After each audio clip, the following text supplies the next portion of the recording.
Hello folks, Brian Manzella coming to you from the City Park Golf Course in New Orleans, Louisiana to talk to you about a move in the swing of Justin Rose. Justin led the PGA Tour in 2012 in greens and regulation, a stat that's hard to win because you got to hit a lot of good shots over a long period of time. It's a move that Justin makes with his right arm that you may have not tried in your own golf swing.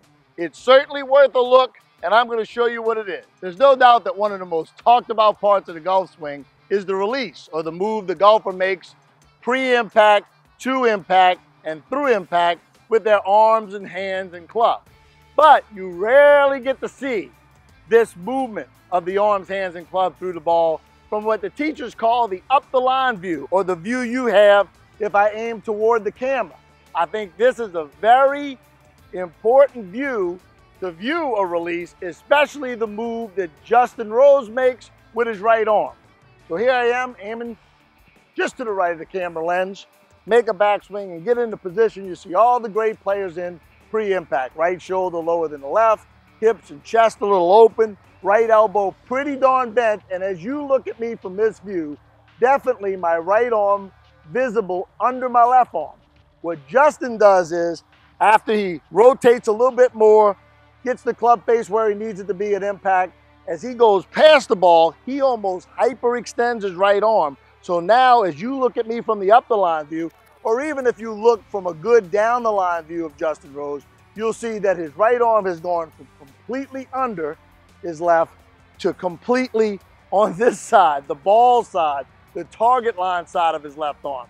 But if you look real close, you'll see a couple other things. Under, over.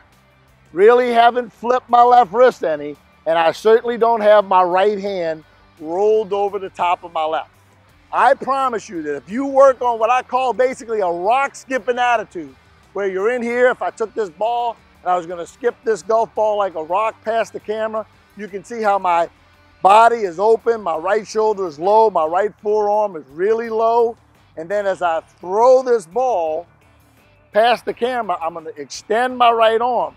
This right arm in the golf swing is gonna move from under the left to the other side of the left without flipping the wrist and without rolling the right hand over the left. But the main thing that you're trying to do besides create power, get this club face to square up at some point. Look how open that club face is right here when that right arm's under the left, and how absolutely great the club face rotated through the ball, but not too much. Work on that move, do it a little bit in the mirror. I think you'll be very impressed with the results. It'll help you maybe lead the greens and regulation stat back at the club.